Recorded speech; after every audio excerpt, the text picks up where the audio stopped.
선조들이라고 얘기하고 있는데요. 우선 큰 그림이 들어와야 될 테니까 이렇게 제가 그냥 사각형으로 그려놓으면 시각적인 착시 효과가 생기죠. 대칭되면서 똑같구나 그렇게 생각하면 안 된다고 아까 말씀드린 거예요. 이게 시간의 흐름의 속도가 다 다르다 얘기해놓고, 근데 어쨌든 봄, 여름, 가을, 겨울 이라고 비유하겠습니다. 실제로 이때 에너지의 상태가 이렇게 됩니다.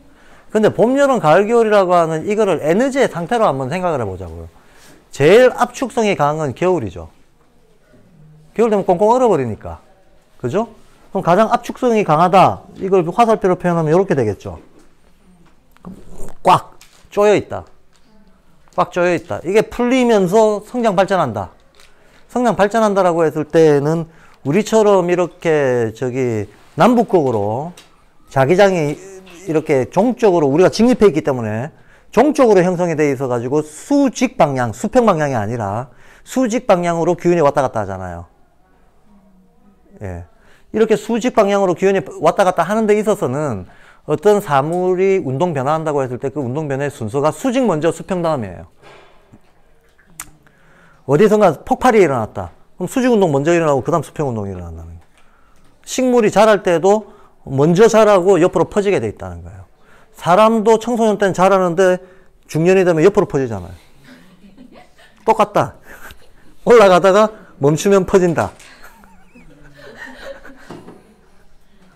왜 날씬한 분들이 막 공감하고 그러세요? 그래서 이렇게 되는 건데, 그러면 발달 단계 처음에는 이제 이게 동양에서 우리말로 통가다리라고 하는 말이 있어. 통가다리.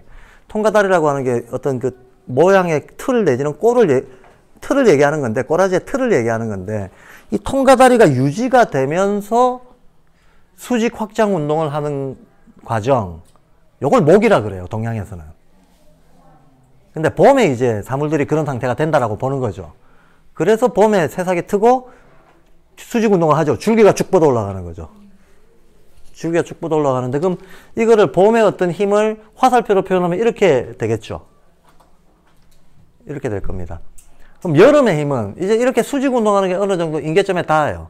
근데 이 수직 운동을 일으킬 때 반드시 있어야 되는 게 열 에너지잖아. 열이 사물을 부양시키는 거잖아요. 열이 있어야지 사물이 뜨거든. 그러니까 뭔가 열이 높아지는 과정이에요. 근데 열이 어느 임계점으로 높아지면 이게 지구 자체가 폐세계이기 때문에 더 이상 안 높아지거든. 예. 폐세계에서 운동은 상한선에 항상 있잖아요. 그럼 상한선에 접근하면 접근할수록 얘가 위로 가는 걸 멈추고 옆으로 퍼져가는 거예요. 분산. 분산의 힘들이 주로 작용하게 되는 거죠. 그게 여름이에요. 예. 그래서 여름에는 잎이 막 펼쳐지고 꽃이 막 피고, 예, 가루가 날리고, 이게 여름이죠. 그러니까 똘똘 뭉쳐있던 어떤 원형적인 통합 상태가 있다면 여기에서 1차 분화가 일어나고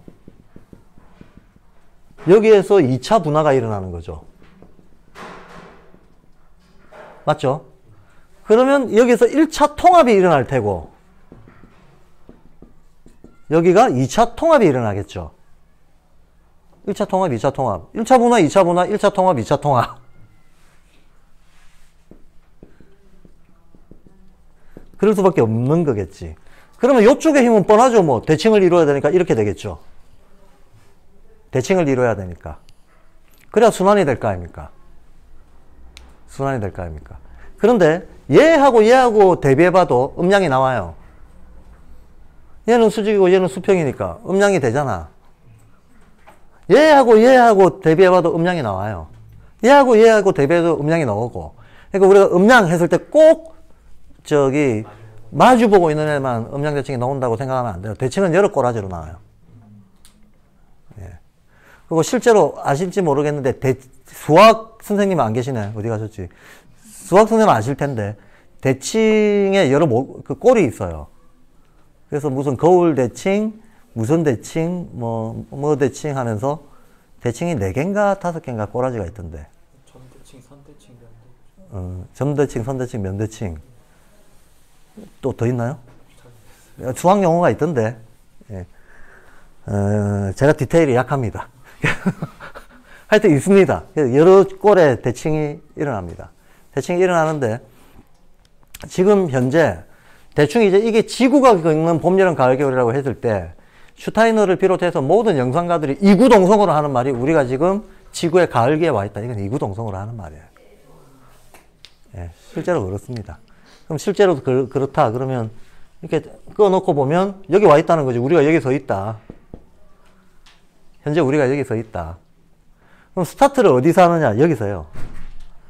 이것도 또 동양이고 서양이고 옛날이나 지금이나 똑같습니다. 다 여기서 스타트 지점을 잡습니다. 어차피 순환운동이고 원운동이면 시작 지점 잡기가 애매모호할 것 같은데 나름대로의 논리가 있죠. 1년의 순환운동에서 1년의 시작을 어디로 잡느냐 하면 그거는 이제 생명현상을 보고 기준으로 잡을 수도 있고 생명 이전에 기후를 기준으로 잡을 수도 있어요. 그 기후로 나타나기 이전에 보이지 않는 기운의 흐름들을 가지고 기준으로 잡을 수도 있습니다. 근데 동서고금의 가장 보편적인 기준 중에 하나가 동짓날이에요. 동짓날은 밤이 제일 길어졌다가 해가 길어지기 시작하는 첫날이잖아요. 동기 지나면 그때부터 해가 길어지잖아요. 해라고 하는 게 빛과 열이잖아요. 빛과 열이라고 하는 게 생명현상의 순환의 원동력이잖아요. 원동력이잖아. 근데 얘는 1년 순환이잖아요. 그 1년 순환의 스타트 지점이 해가 길어지는 날부터 시작하는 거예요. 말 되죠? 네, 충분히 말 되죠. 그럼 1년에 바로 동짓날을 우리가 스타트 지점으로 삼을 수 있다 그러면 비유하자면 이제 지구의 어떤 그 1년짜리 순환에도 지구의 계절 순환에도 1년의 동짓날 같은 그런 어딘가가 있다면 거기가 기준점이 된다 이렇게 말할 수 있는 거죠. 계절로 보자면 겨울이 기준점이 되는 거죠. 겨울이. 이해되시죠? 겨울이 기준점이 됩니다. 자, 그러면 이 겨울에는 어떤 일이 있었는가? 어떤 일이 있었는가 하면 모든 것들이 분화되지 않은 상태로 뭉쳐져 있었다 이거예요. 이 뭉쳐져 있는 거를 물체라 그래요. 아카시아 연대기에서는 여기를 물체, 뭉쳐져 있는 이 기운 자체를 물체라 그럽니다. 저 물이라고 하는 말은 구별되지 않는 기운들의 덩어리입니다. 체라고 하는 것은 바디인데 저게 저 시대를 주도하는 힘이라는 뜻으로 체라는 말을 써요. 자, 우선 써놓고 하겠습니다. 이쪽을 에테르체, 에테르체, 이쪽을 아스트랄체, 이쪽을 자아체라고 합니다. 근데 체를 쓰기도 하고 안 쓰기도 하는데 이 이유는 나중에 말씀드리겠습니다. 자체라고 하고 요때를 이 물체가 주도하던 이 겨울의 시기, 이때를 행성의 주도 행성의 이름을 따가지고 토성기라고 합니다. 토성기. 요때는 태양기라고 합니다. 요때는 달기라고 해요. 요때는 지구기라고 합니다. 이렇게 일단 이름을 나눠놨습니다. 이름을 나눠놨는데 여기 이것도 동양의 음양오행 같은 거하고 연결해서 얼마든지 이해할 수 있습니다. 근데 지금 처음 들으시는 분들은 뭐 여러 개념 갖다 붙이면 갖다 하나씩 더해질 때마다 헷갈리니까 그건 좀 나중에 하기로 하고 우선은 이렇게 다분할이 된다. 다분할이 되면 사실 이거 가지고 다 설명해 버립니다.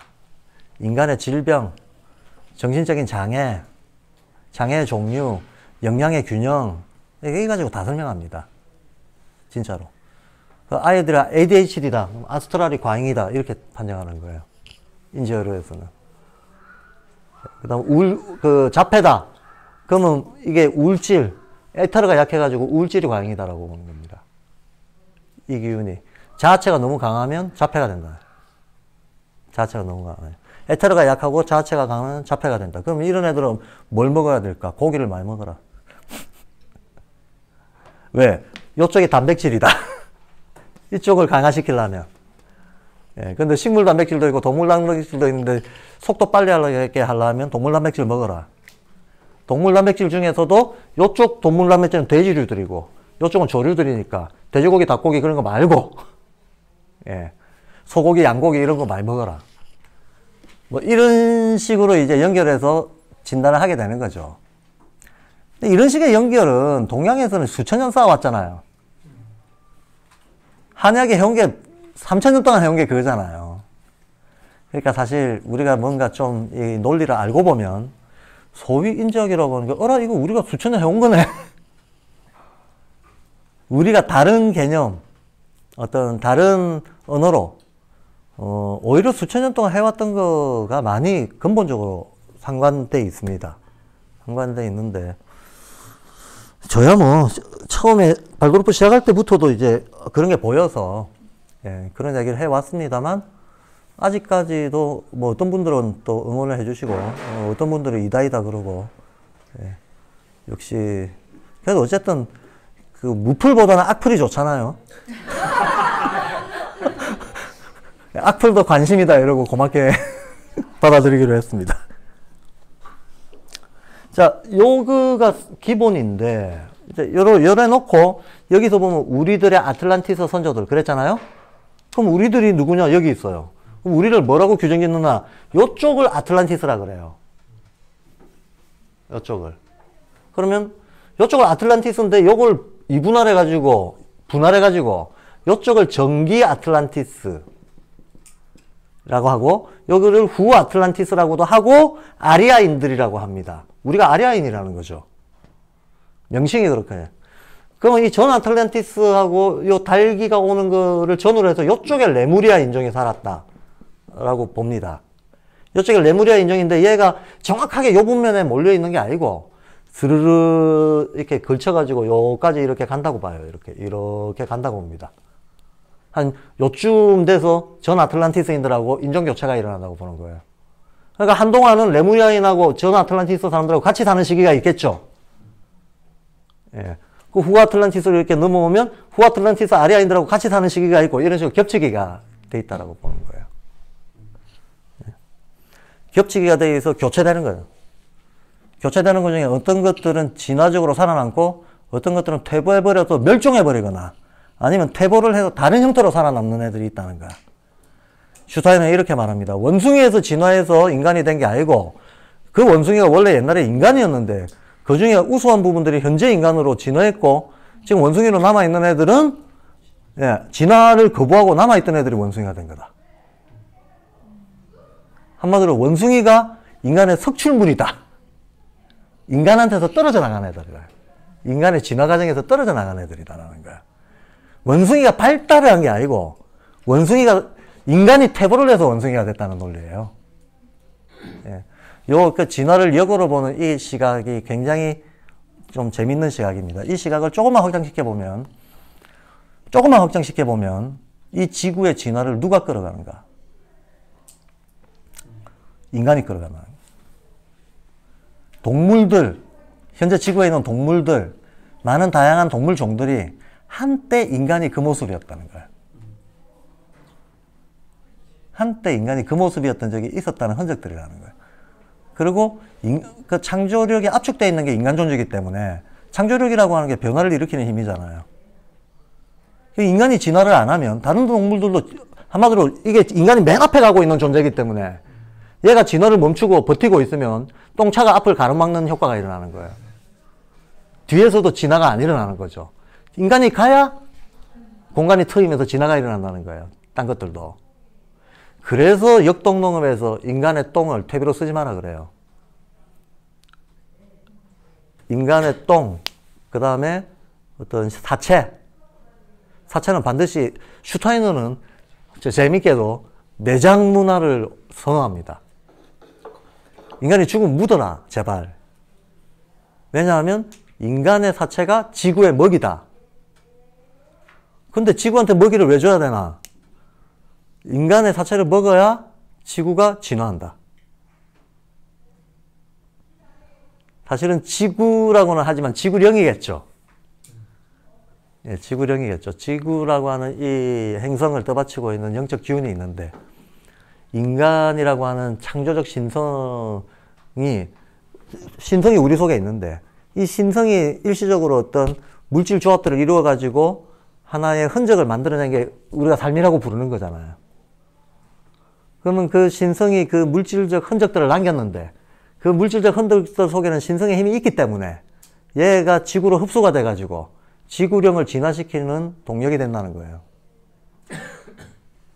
그래서 인간은 죽으면 좀 매장시켜라.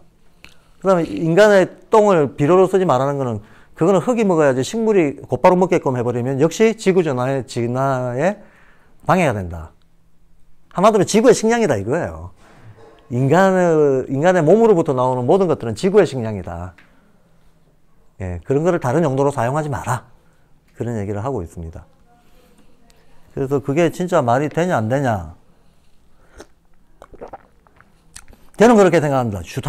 저는 옛날부터 그렇게 생각합니다. 제가 어렸을 때부터 그런 거에 대한 반감이 컸어요. 애들이 무슨 뭐 한참 논쟁을 하다 보면 우리 선생님이 그랬어 이러면 논쟁 끝나버리잖아요. 선생님이 최고일 때는. 물론 초등학교 1, 2, 3학년 때는 그럴 수 있죠. 근데 머리 좀 크고 나서 누가 그랬어. 그게 어떻게 답이 돼요? 그게 무슨 근거가 돼요? 근데 우리는 흔히 그런 데 다 빠져 있잖아요. 공무원들이 무슨 정책 세울 때 근거가 뭡니까? 그러면 선진국에서 이렇습니다. 아니 뭐 선진국이 했다고 해서 문화가 다르고 환경이 다르고 모든 어떤 효과가 다른데 그거 누가 했다고 해서 그게 내 근거가 될 수는 없죠. 대부분의 사람들의 통념 속에는 많은 사람들이 그러면 그게 보정처럼 생각해버려요. 왜 그러는데? 그럼 다들 그러잖아. 이렇게 되는 거죠. 그러는 게 참 웃기는 건데 똑같이 그것이 어떤 권위 있는 개인이 됐든 집단이 됐든 쪽수가 됐든 그거는 실제적인 근거는 전혀 아니다. 근데 우리는 플라톤이 뭐라 했다 카더라 그러면 믿어버리잖아요. 이게 권위잖아요. 슈타이너가 뭐라 했다 믿으면 안 된다. 저는 믿으면 안 된다고 생각해요. 그런 식의 자기 납득 없는 믿음이야말로 어떤 그 좋지 못한 의존적으로 빠지는 지름길이다라고 늘 생각합니다. 그래서 슈타이너가 지금 인간 사체를 지구에 줘라라고 하는 것도 슈타이너는 그렇게 얘기했지만 이게 진짜로 인간 사체가 지구를 진화시킨다는 것을 논리적으로든 실제적으로든 증명할 수 있느냐의 문제가 우리한테는 사실 떨어지는 겁니다. 증명할 수 있느냐. 예. 저는 증명 없으면 신뢰 없다라고 생각하거든요. 예. 근데 증명의 방법이 보통의 우리가 알고 있는 논증 실증이 아니기 때문에 조금 어려워서 그렇지 뭐 결론적으로 말하면 증명할 수 있다. 인간 자체가 지구 진화시킨다는 건 충분히 증명할 수 있다라고 생각합니다. 그 증명은 다음에. 하여튼 증명할 수 있습니다. 그러니까 증명할 수 있다. 이 자신감이 없으면 소위 영적인 체험을 얘기하는 사람들은 자기가 증명할 수 없는 건 말하면 안 돼요. 말하면 당연히 한마디로 뽀록나고 쪽팔게 되는 거죠. 그리고 영적인 거는 증명이 딴 게 아닙니다. 와서 봐라. 이게 제일 큰 증명이죠. 예수님이 제일 많이 하셨던 말씀이 그거잖아요. 어쩌고 저쩌고 하면 와서 봐라. 와서 봐라. 병자가 일어나고 뭐가 어떻게 되고 하는 거가 내가 보여줄 테니까 와서 봐라 이러잖아요. 근데 실제로는 와서 봐도 못 믿어. 와서 봐도 눈앞에 전개되고 있어도 못 믿을 정도인데 근데 와서 직접 보는 거 이상에 그거는 참 방법이 없죠. 그럼 인간 자체가 지구 진화에 기여한다. 이런 거 어떻게 증명을 할래? 그럼 간접적으로는 농법으로 증명할 수가 있고요. 간접적으로는. 비료가 어떤 원리로 만들어지고 어떤 것들이 들어갔을 때 식물과 땅이 어떻게 반응하는가 하는 거를 간접적으로는 농법으로 증명할 수가 있어요. 그리고 직접적으로는 어떤 매장 문화와 그 지역 문명과의 성격을 가지고 증명할 수가 있습니다. 네, 그 얘기는 직접 하는 게 아니니까 일단 열어놓고요. 요거를 아시고, 그럼 지금 현재 우리는 요거다. 근데 인종이 이런 식으로 교체된다. 그럼 요때는 주로 전 아틀란티스, 요때는 주로 레무리아다. 그리고 중요한 분기점이 이제 큰 그림을 제가 그려놓고 시작하는 겁니다. 요때 양성 분리가 일어났다. 요때 양성 분리가 일어났다는 거예요. 그리고 요때 인간이 몸이 생겼다. 여기서 몸이 생겼다. 몸이 생겼다는 얘기는 요 이전에 몸이 없었다는 얘기예요. 그럼 요때 몸이 생겼다는 것은 마음과 몸의 이원이 일어났다는 얘기이기도 해요. 그죠? 1차 분화에서 몸과 마음 두 개가 생겼다. 그럼 2차 분화에서는 몸과 마음과 영의 분화가 생겼다. 우리가 알고 있는 지금의 삼원적 존재가 됐다는 거죠. 그럼 몸, 혼, 영이라고 하는 게 여기서 나타난 거다. 그러면 1차 통합은 뭐겠는가? 혼과 영의 통합이에요. 1차 통합은요, 혼과 영의 통합입니다. 그 시기를 우리가 지금 살고 있어요. 이게 혼과 영의 통합이 무슨 말인가? 우리가 영을 자각한다는 거죠. 예, 혼이라고 하는 게 우리 마음이잖아요. 마음이라고 하는 게 감정과 인식이잖아요. 평소에는 우리가 영이 있어도 무자각이었잖아. 근데 이 시기에 오면 영을 자각한다는 거예요. 한마디로 영능자들, 영성자들이 많이 생긴다는 거야. 영적 의식이 보편적이 된다는 거예요. 영적 의식이 보편적이 되는 전 단계로 일단은 인간들이 오성혼에 익숙한 시대에서 의식혼이 익숙한 시대로 넘어간다는 거예요. 지금 오성혼이라고 하는 게 우리가 보고 있는 합리주의들이거든요. 합리주의, 유물론적, 기계유물론적 이런 세계관들이거든. 이게 딱 오성혼이거든. 예. 이게 다가 이러구나 하고 어떤 교두보가 나아지는 게 의식혼인데, 앞으로 뭐 당분간 뭐 인류 집단적으로 보면 앞으로 한 천몇백 년간은 의식혼의 시대일 거다라고 주사는 보고 있습니다. 지금이 오성혼에서 의식혼으로 요동치면서 넘어가는 시대다라고 보는 거죠. 보는 거고, 슈타이너가 예언한 바 의식혼이 도래한다. 의식혼이 도래한다는 건 어떤 의미인가 하면 이런 겁니다. 의식혼의 시대가 온다고 해서 사람들이 전부 의식혼이 안 그렇습니다. 그렇지 않습니다. 그 시대 정신이 아무리 그 시대 정신이 적어도 그것이 공인된다를 기준으로 하는 거예요. 프랑스 헌법, 미국 헌법, 한국 헌법 보면 얼마나 훌륭한 정신들이 들어가 있습니까? 그 가치가 공인이 됐죠. 국가 표준으로. 근데 한국 헌법 전문에 나오는 그 훌륭한 가치들을 우리가 실제로 구현하며 사나요? 그쵸? 그건 그냥 이정표로 꼽아놓은 거잖아. 근데 그럼에도 불구하고 그것이 구현이 되든 안 되든 그걸 이정표로 인정한다는 게 중요한 거예요. 뭐 실제로 그것이 구현되는 거는 현실에서는 아주 작은 어떤 퍼센트라고 할지라도 그것을 사람들이 인정하고 그 방향의 하나의 가치 판단의 기준이 된다는 것을 받아들이는 거. 현실은 훨씬 누추하고 훨씬 이율 배반적이라 할지라도 어떤 것을 이정표로 받아들인다는 게 대단히 중요한 지표가 된다는 거예요. 그 정도를 얘기하는 겁니다. 오성훈의 시대다. 오성훈이 정말 구현된다가 아니고 오성훈 쪽 표준을 받아들인다. 공공이 공적으로. 그럼 의식혼의 시대다. 의식혼적 표준을 받아들인다. 이런 겁니다. 지금 우리는 사실은 오성훈적 표준을 받아들이고 있는 시대에 살고 있는 거고, 현실의 사람들은 뭐 압도적으로 감각혼이죠. 예. 인구수로 보자면 압도적으로 감각혼의 영향권이 막강한 상태에서 지내고 있지만, 그래도 어쨌든 오성훈적 표준을 받아들여요. 그죠? 예.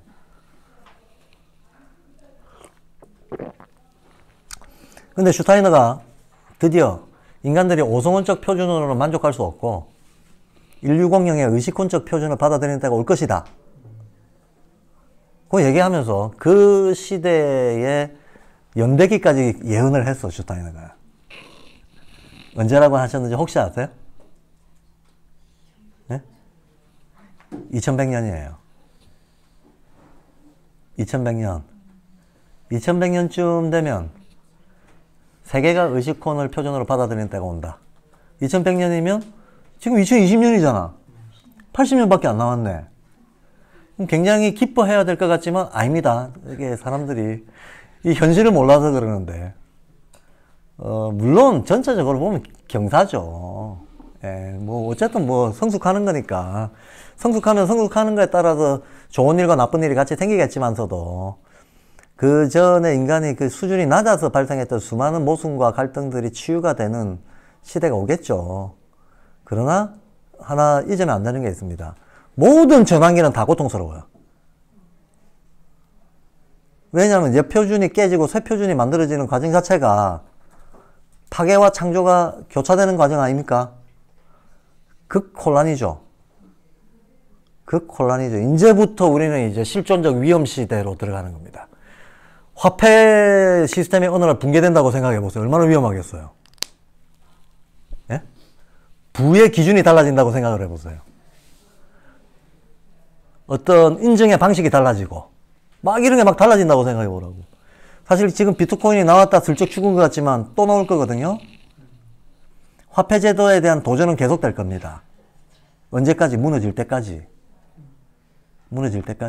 근데 만약에 예를 들면 화폐 제도라든가, 아니면 국제기구의 어떤 기본 여러 가지 도량형 기준이라든가, 뭐 기타 등등 이런 것들이 성격이 달라짐으로 인해서 오는 국가적 갈등, 세계적 갈등 이런 게 있다고 치면 그 강도는 그 강도는 엄청나게 높을 거라는 거야.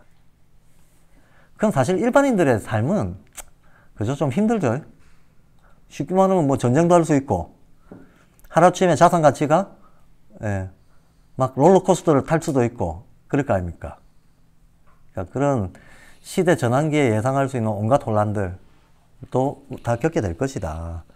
그럼 2100년 그러면 딱 2100년에 오는 게 아니잖아요. 이런저런 혼란을 겪어서 2100년쯤 받아들이는 거 아니야. 그러니까 드디어 우리는 이제 엿됐습니다.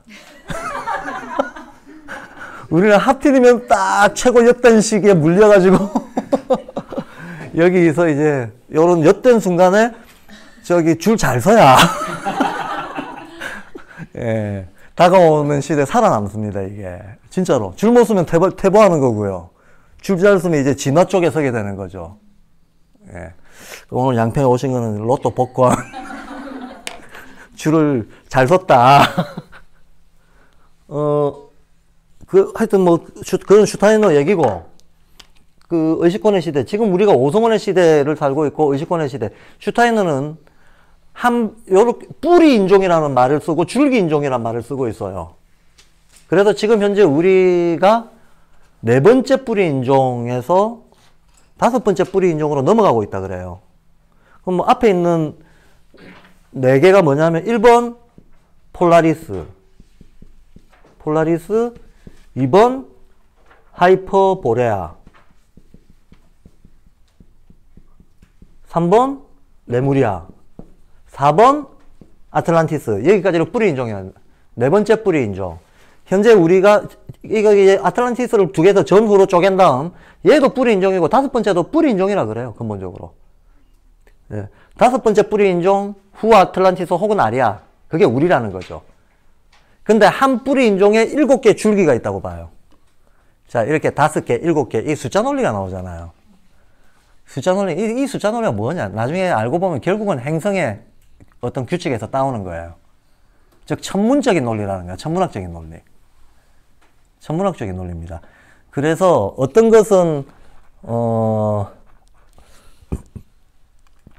동양에서도 오운 6기, 이런 거는 천간은 오운으로, 지지는 6기로, 5와 6의 그 진법 체계를 쓰는 거잖아요. 진법 체계. 오진법, 육진법을 쓰는 거거든요. 이런 식으로 순환의 어떤 주기성 중에 대표적인 게 사계절, 이건 사진법이잖아요. 일주일, 이건 칠진법이잖아요. 8개, 이건 팔진법이고. 구궁, 이건 구진법이고. 그러니까 순환 주기가 단계가 5단계, 6단계, 7단계, 8단계, 9단계, 10단계의 애들이 각각 있는 거예요. 근데 그 중에서 인간이 어느 부분에서는 7단계 진법의 영향을 받고 어느 부분에서는 4단계 진법의 영향을 받게 돼 있다고. 이걸 섞어서 쓰는 거죠. 그래서 인간은 3원적으로 이루어져 있고 사계절의 영향을 받으니까 인간한테 나타날 때는 곱하기 해가지고 12감각으로 나타난다. 이렇게 되는 거예요. 12감각이 3원 곱하기 4의 논리로 가는 거거든요. 예. 그래서 어떤 것들이 합해지거나 더해지거나 하는 논리들이 있는데 이 논리의 기초는 전부 천문학에서 나옵니다. 다 천문학에서 나오고 그 천문학이 그 천문 현상이 만들어내는 여러 진법적인 순환 운동, 소순환, 중순환, 대순환들인데 이 순환 운동들 중에서 어떤 것이 어떤 상황에 적용이 되는가 하는 거를 이제 골라서 연결시키는 거죠. 그래서 어쨌든 한 뿌리 인종은 7개의 줄기 인종으로 이루어져 있다고 봅니다. 한 뿌리 인종에서, 그러니까 인종 뿌리라고 하는 건 이제 큰 단위죠, 그죠? 폴라리스 인종이 있다. 그럼 얘 하위 부족으로 7개가 나온다는 거야. 당장 우리만 하더라도, 당장 피부 색깔만 하더라도 흑인종, 황인종, 백인종 나왔잖아요. 근데 아실지 모르겠는데 옛날엔 이 적색도 있었어. 빨간색. 피부색이 빨간색 인종, 녹색 인종도 있었다고. 기록에 분명히 나옵니다. 이따가 없어진 거죠. 예. 이따가 없어지는데 이런 변화 과정들을 겪게 되는데 사실 그런데 피부색 이런 거야말로 진짜 자연 환경에 적응하는 거죠. 뭐 인간이 뭐 죄를 짓고 말고 뭐 이러고 저러고 해서 생기는 게 아니고 그냥 지구 환경이 결정하는 겁니다. 지구 환경이 결정하는 건데 7개 인종이 나온다. 여기도 각각 7개 인종이 나온다고 봐요. 근데 이 7개 인종은 동시대에 있는 인종을 말하는 거 아니고 주도적 인종이 7번 교체가 된다는 거예요. 주도하는 인종이 7번 교체가 된다. 근데 우리는 5번째 교체기에 와 있다라고 해요. 그럼 우리 후기 아틀란티스는 앞으로 한 2번만 더 교체되면 끝나는 거야. 후기 아틀란티스가 끝나고 그 다음 뭐라고 불러야 될지 모르는 새로운 시대가 온다는 거지. 그건 미래 얘기고. 근데 이 미래 얘기를 너무 많이 하다 보면 꼭 이상한 종교 비슷한 게 돼버리니까 미래는 관심을 안 둬도 됩니다. 그냥 알아서 굴러갑니다. 그냥 현재만 열심히 보면 됩니다. 미래를 우리가 미래라고 해봤자 살아있는 동안의 미래가 제일 관심 있지 않나요? 그렇죠?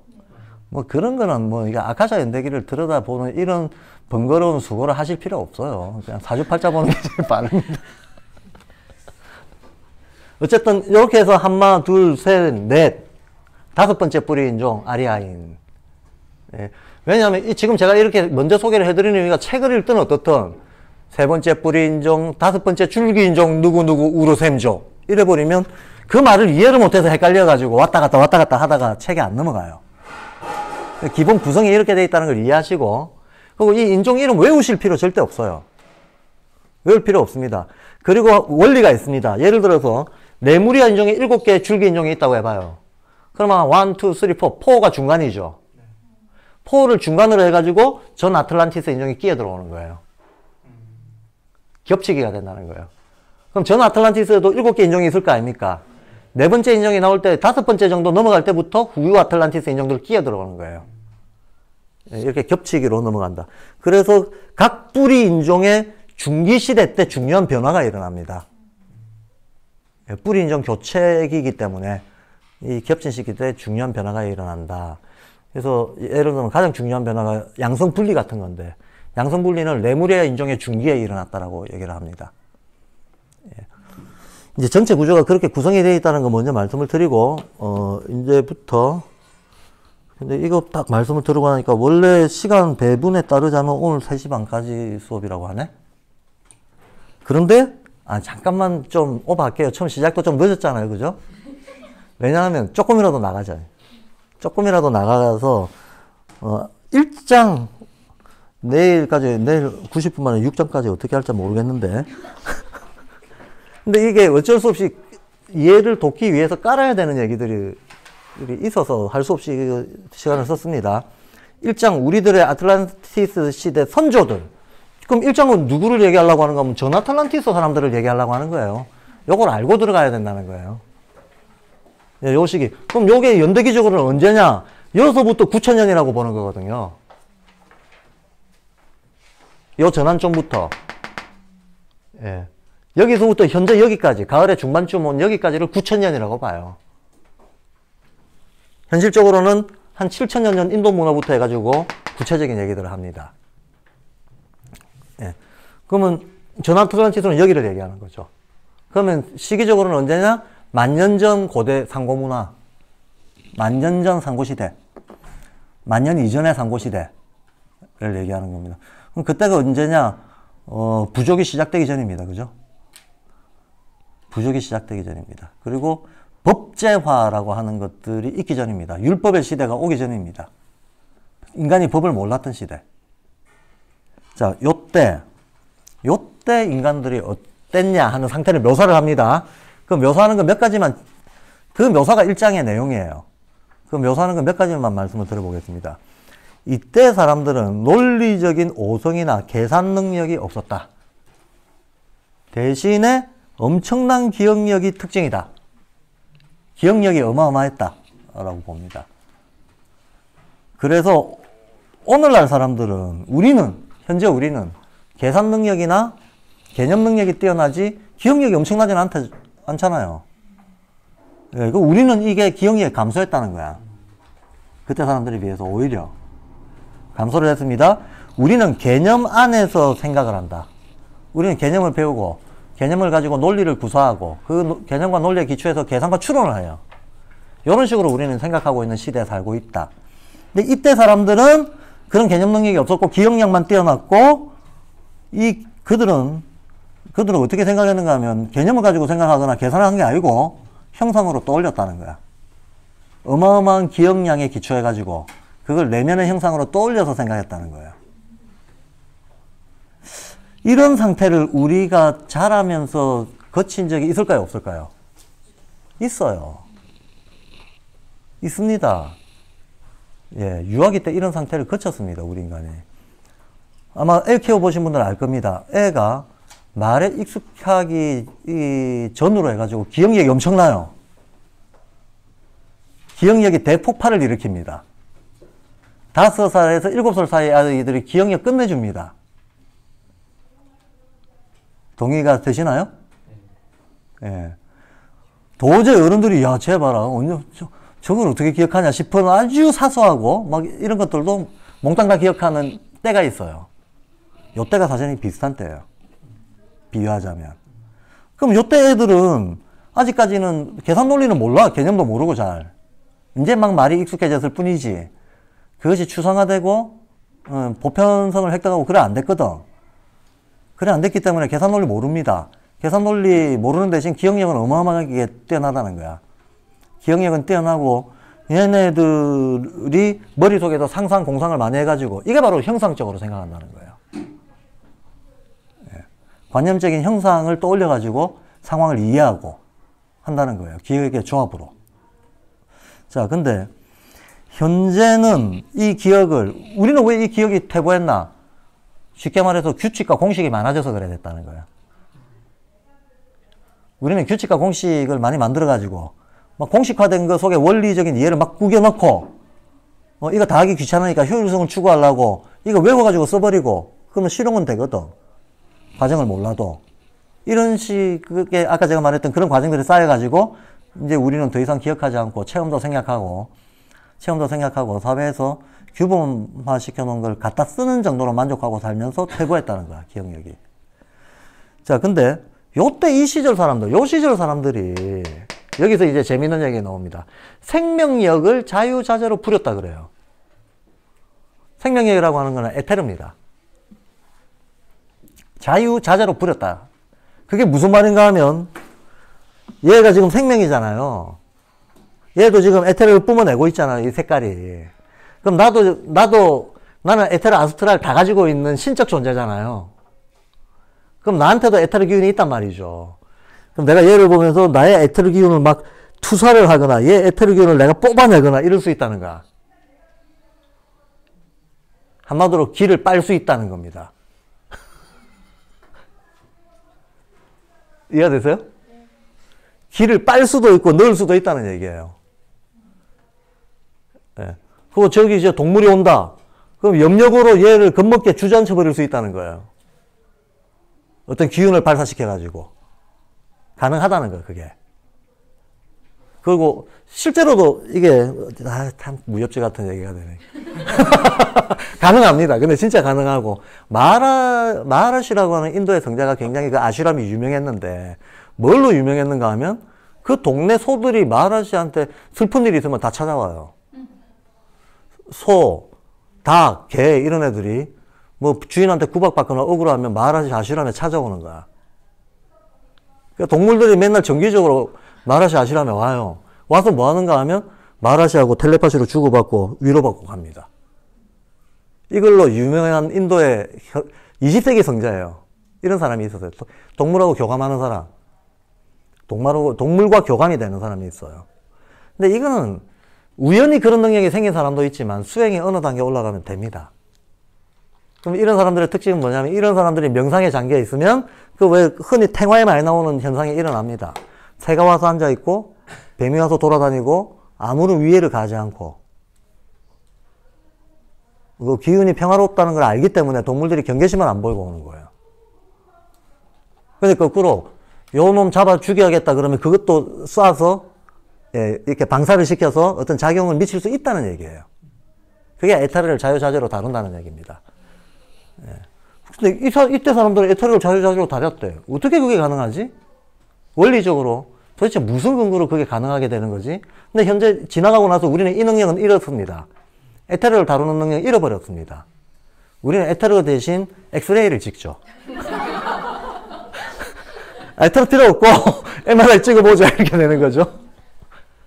에테르 대신 약물과 MRI로 이런 거를 대체하고 방사선능으로 대체를 하고 있는데 어쨌든 뭐 그때 기술적으로 보면 그때보다 더 정교한 일도 하고 있죠. 하고 있고. 근데 어쨌든 그 능력은 잃어버리고 이쪽으로 왔는데, 자, 잘 들어보세요. 우리 중에서 지금 여기 상담심리나 또는 이제 이런 거를 전공을 하거나 현장에서 하고 계시는 분들도 있는데 정신과 의사들도 있고, 한번 생각해 봅시다. 이 사람들은 제가 우리 학교 의사가 정신과 의사예요. 근데 이분이 뭐 자기 실력에 좀 자신 있는갑지.